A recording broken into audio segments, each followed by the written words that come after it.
Today, the PC is everywhere. In the workplace, in the home, on the move.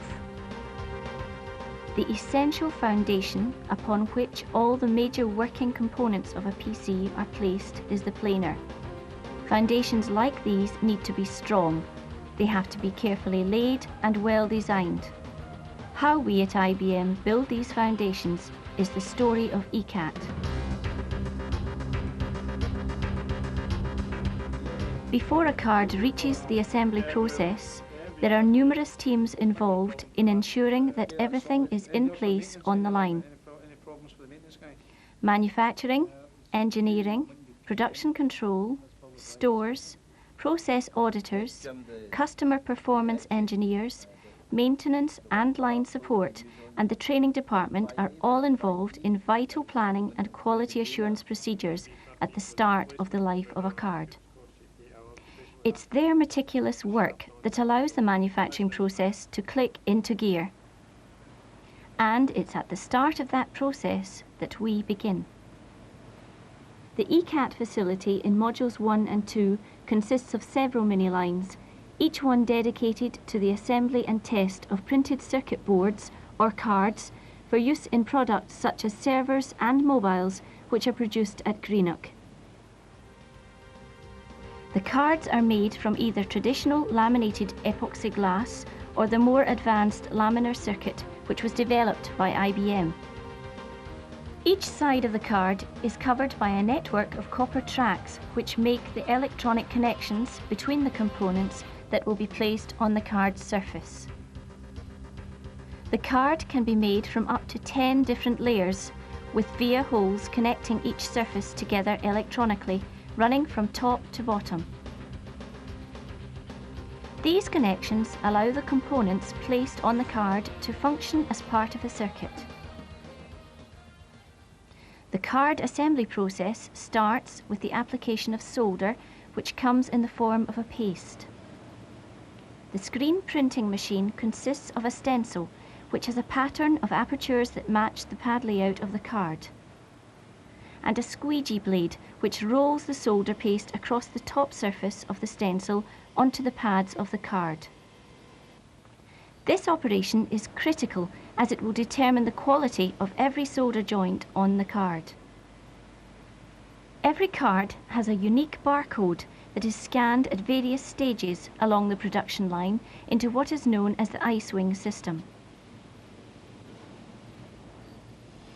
The critical settings in the printing process are the vision system, which aligns the card to the stencil and controls how accurately the paste is positioned, and the pressure and speed of the squeegee blade, which determines how much solder paste is being applied. Once the card has been screen printed, it is ready for placement of components. Small resistor and capacitor chips along with SOICs are placed by the MV. This is a high-speed placement machine. As the card enters the machine, once again a vision system scans the card, identifying known reference points or fiducials. This precisely locates the card in the machine. Once programmed for a particular card, the MV selects components from the feeders mounted in numbered locations at the rear of the machine. These locations are identified on setup sheets which are produced for each model of card. The MV is capable of placing 600 components a minute. When a reel of components needs replaced, a buddy system is used to ensure that the correct part number is fitted. This entails the operator getting a colleague to check the part number on the reel of components about to be fitted and ensuring that the part number matches the setup sheet information. This procedure eliminates the possibility of a wrong value component being fitted. A reel can have several thousand components on it, so the fitting of one wrong reel could cause a serious impact to production and create a large rework problem. The MIS system used on placement machinery enables the operational efficiency of each machine to be checked. All data concerning placement is stored on the system. In the event of any placement problems, a detailed investigation can be made at any time, thus reducing waste and increasing efficiency. At every stage, quality checks are in place to ensure the card is of the highest standard. Larger SMT components, such as quad flat packs, are placed by GSM, which is a fine pitch placement machine. Although not as fast as the MV, the machine has to achieve greater accuracy, as some of the components have a very fine pitch between the leads. A vision system is also used on the GSM to confirm the components are dimensionally correct.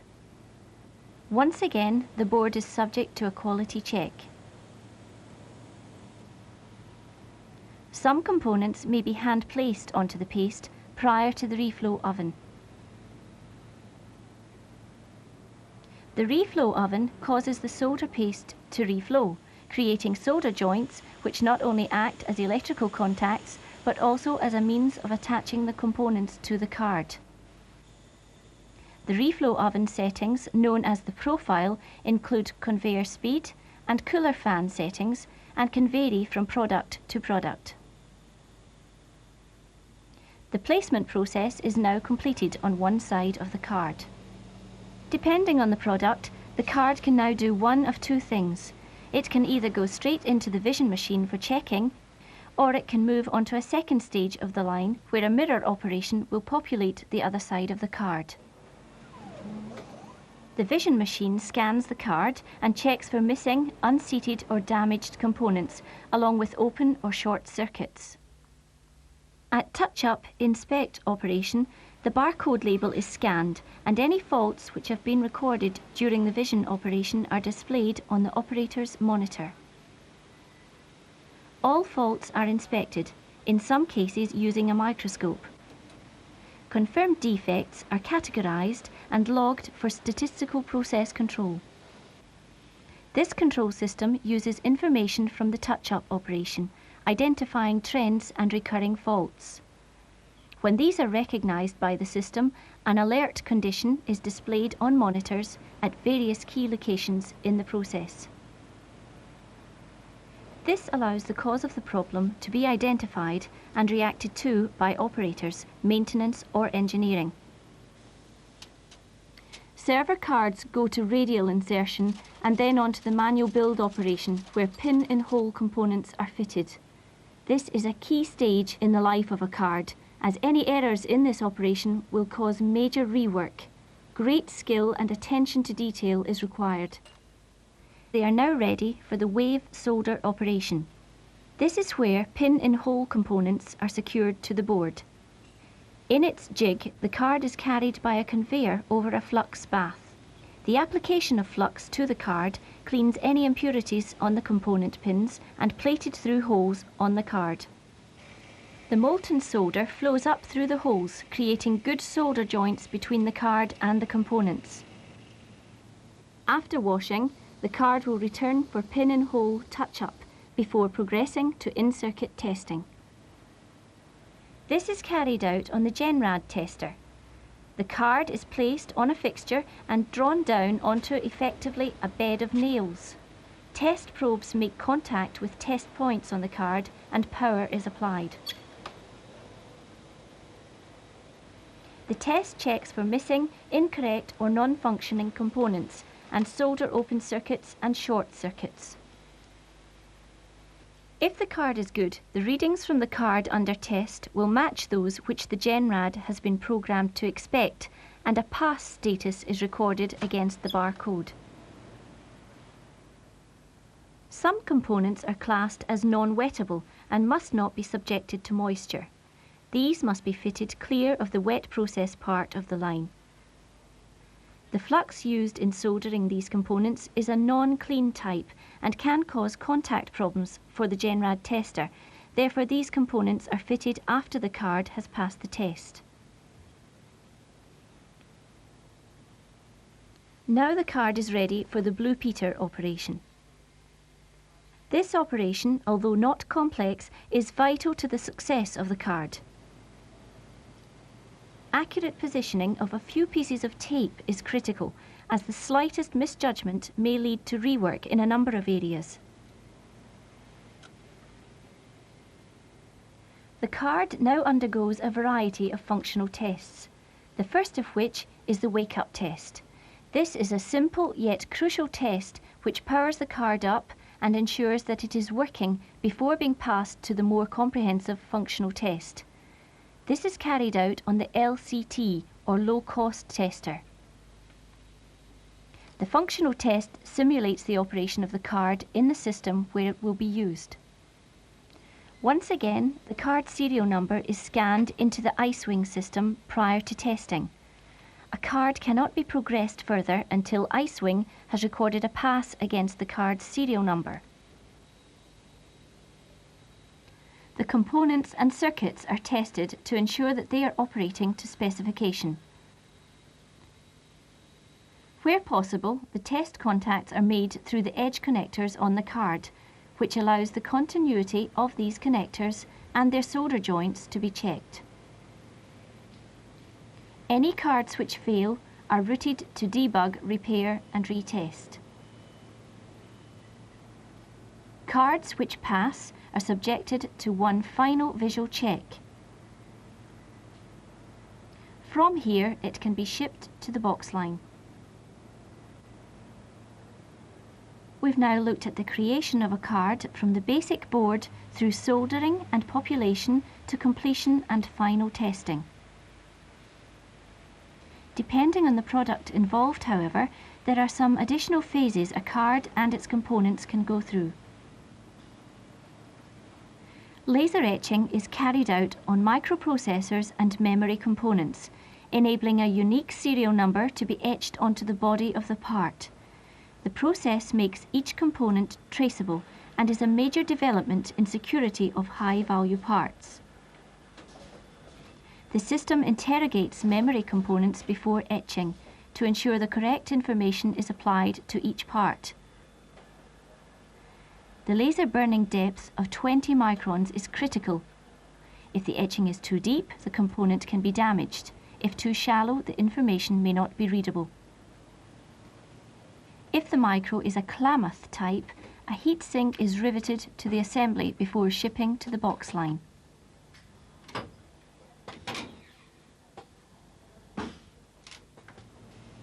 The tab line, taped automated bonding, assembles and tests microprocessor cards, which are used in mobile sub-assemblies. The microprocessors used in the tab process are the most delicate components used in ECAT at present. The potential for damage to components is high, and great care must be taken when handling and storing these parts, both during the tab process and the subsequent operations in ECAT. These microprocessors can be damaged by simply touching the leads or body of the components by hand. As in other parts of the ECAT process, careful handling is critical. Microprocessors are high-value parts, and therefore any which have to be scrapped result in a considerable financial impact. In some cases, damaged parts can be repaired, but not all. Prevention of damage by careful handling is preferable to curing a problem by reworking, which is costly and time-consuming. Visits to ECAT by representatives from various organisations, commercial and otherwise, are a regular occurrence and have the potential to generate sales of IBM machines. These representatives can influence the placing of substantial orders. The impression we give will have a huge influence on whether or not a potential customer buys from IBM or from our competitors. If we display a tidy, professional, efficient process manned by people who demonstrate they care about the product, then we will increase our market share. At all times, our quality assurance and testing systems ensure that only cards that have registered a pass at every stage of production continue to the box line. But this is only part of the process. As a member of the ECAT team, you play a vital role in guaranteeing the quality of our product. Achieving this goal depends on the continuing commitment of all those involved in the process: managers and operators, engineers and maintenance, quality, materials and trainers, all working towards the same objective, ensuring that our customers receive only the very best in quality from IBM.